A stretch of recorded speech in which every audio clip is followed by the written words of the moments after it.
Nous avons annoncé lutter contre le crime organisé sur tous les fronts, l'asphyxier financièrement, pénétrer les zones inexplorées. Aujourd'hui, une nouvelle opération a lieu. La police civile et le ministère public de São Paulo ont lancé tôt ce matin une opération pour enquêter sur un montage financier lié au PCC dans les transports publics ici dans la capitale. Une enquête qui a commencé en 2020. On soupçonne que la faction criminelle utilise les entreprises pour blanchir de l'argent. Les agents exécutent 5 mandats d'arrêt temporaire et 103 mandats de perquisition et de saisie.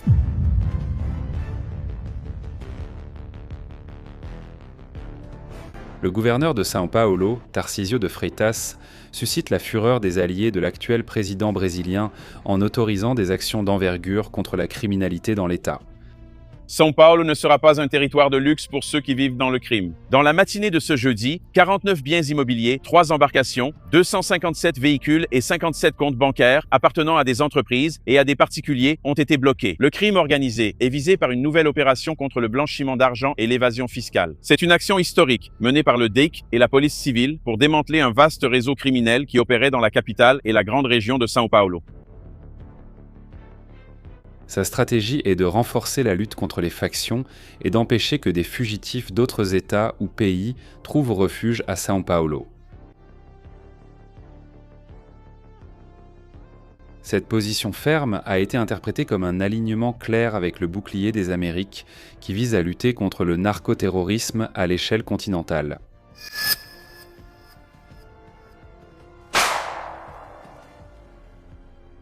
Tarcísio a déclaré publiquement qu'il soutient la désignation des factions brésiliennes comme narcoterroristes, ce qui ouvre la voie à la coopération internationale et légitime des mesures plus sévères contre le crime organisé. Sa rencontre avec Gabriel Escobar, chargé d'affaires des États-Unis au Brésil, a été perçue comme un signe clair de rapprochement avec Washington, ce qui pourrait se traduire par un soutien technologique et militaire des États-Unis aux forces de police polistanes.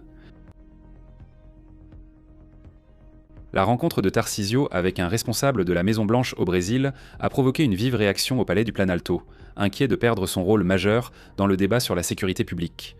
Juste pour que nous comprenions bien, il n'y a pas d'ambassadeur américain ici dans la capitale fédérale, il y a un chargé d'affaires. Et il a été convoqué par Guilherme Boulos pour se rendre à la Chambre des députés afin de donner des explications sur cette réunion avec le gouverneur de São Paulo qui a défendu un dialogue direct.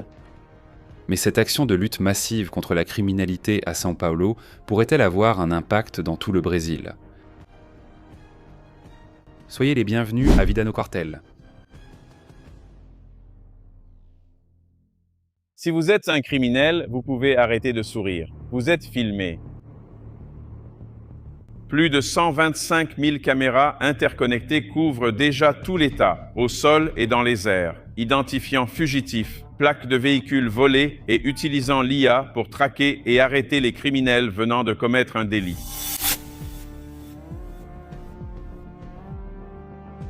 Le gouverneur de São Paulo a souligné à plusieurs reprises que l'État ne peut pas devenir un refuge pour les criminels internationaux ou nationaux qui s'allient au PCC.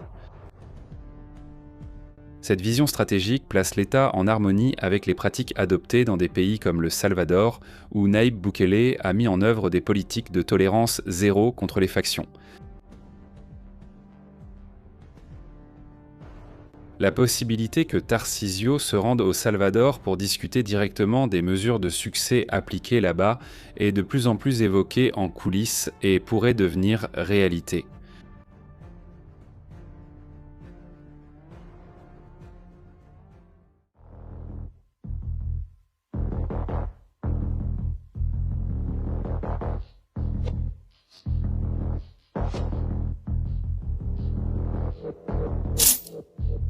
Vie à la caserne.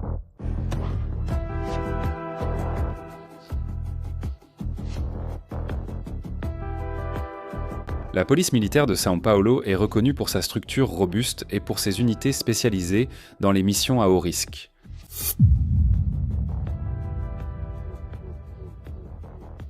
Le QI opère dans des zones difficiles d'accès et combat directement les factions armées.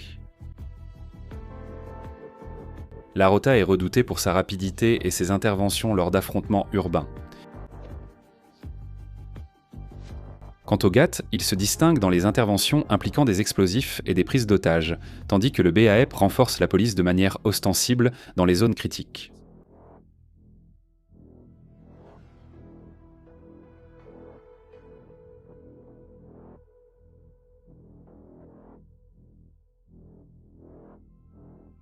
Au sein de la police civile, le groupe spécial de réaction est spécialisé dans la gestion de crise et intervient lors d'opérations délicates, tandis que le GARA se concentre sur la capture de criminels particulièrement dangereux. Lève les mains, mec! J'ai déjà fouillé ta maison. Ces unités, en agissant ensemble, créent un cordon de sécurité visant à limiter l'influence du PCC, non seulement en réprimant les actions violentes, mais aussi en coupant les réseaux financiers et en arrêtant les chefs qui dirigent des structures très organisées.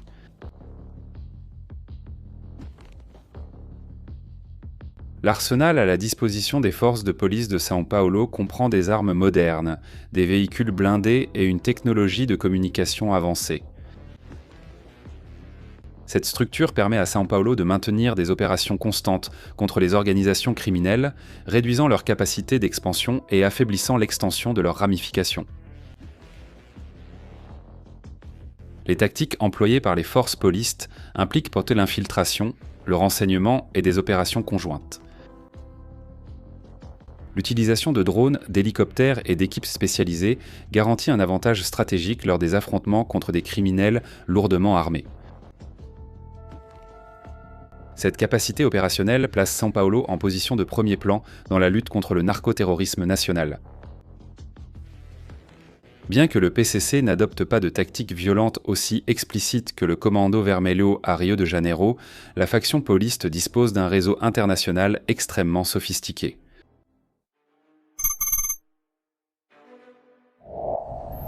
Ah, c'est vrai, ma fille, putain. Descends. Amado. Il y a un enfant.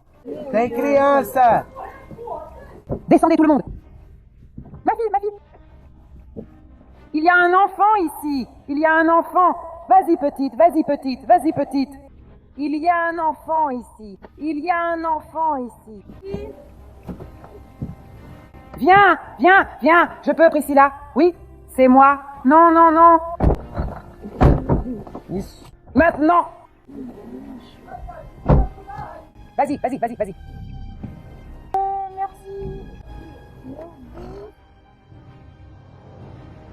Ces tentacules atteignent même des groupes extrémistes comme le Hezbollah, étendant leur connexion bien au-delà du trafic de drogue classique. Cette expansion mondiale oblige les forces de police de São Paulo à conclure des accords bilatéraux avec des institutions étrangères, y compris Interpol et même le Mossad israélien, afin de garantir l'accès à des informations et à des technologies de lutte contre le crime organisé.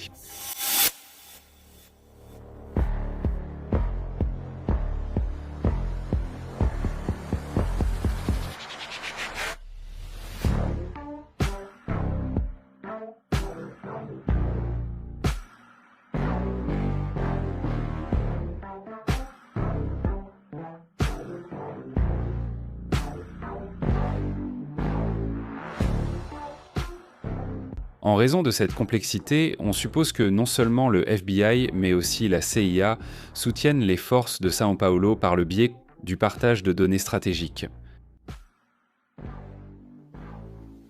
Ce soutien international renforce la capacité de São Paulo à suivre les mouvements financiers, à intercepter les communications et à cartographier les routes du trafic qui traversent les frontières.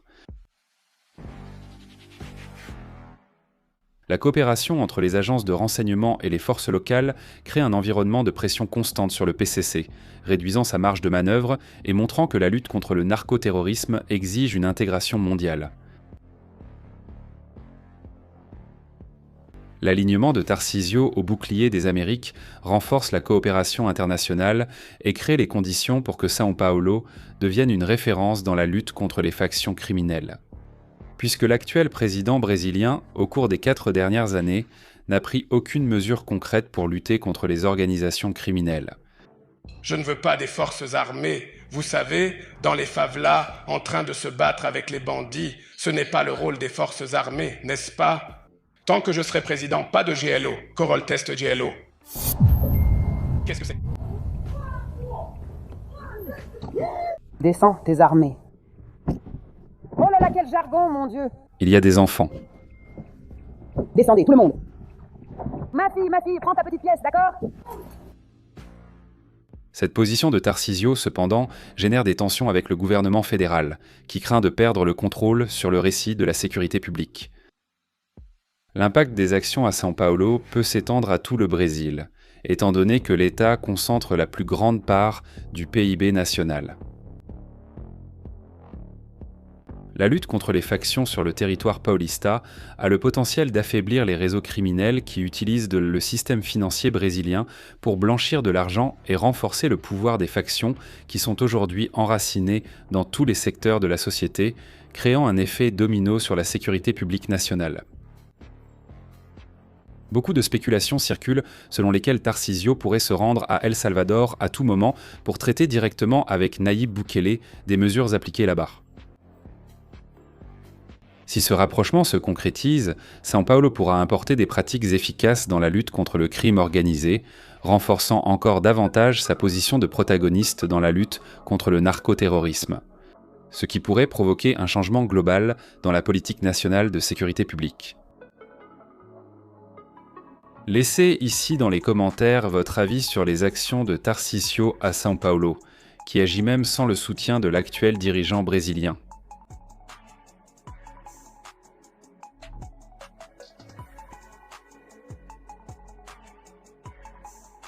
Une bête a attaqué aujourd'hui à Santa Bárbara do Oeste pendant l'inauguration du complexe Cidade da Saúde, effrayant tout le monde. Et c'est alors que, soudainement, l'animal s'est approché, a sauté sur le gouverneur et l'a attaqué de façon inattendue. Malgré les morsures, le gouverneur va bien et n'a pas eu besoin d'être le premier des 50 000 patients pris en charge chaque année à la Cidade da Saúde. D'ailleurs, c'est une bonne blague, car Caramelo a volé la vedette. Quel chien sympa! Ici, sur Vida no Cartel, restez informés de tout ce qui se passe dans le monde militaire. Laissez votre like, abonnez-vous et regardez l'une des vidéos qui apparaissent sur votre écran.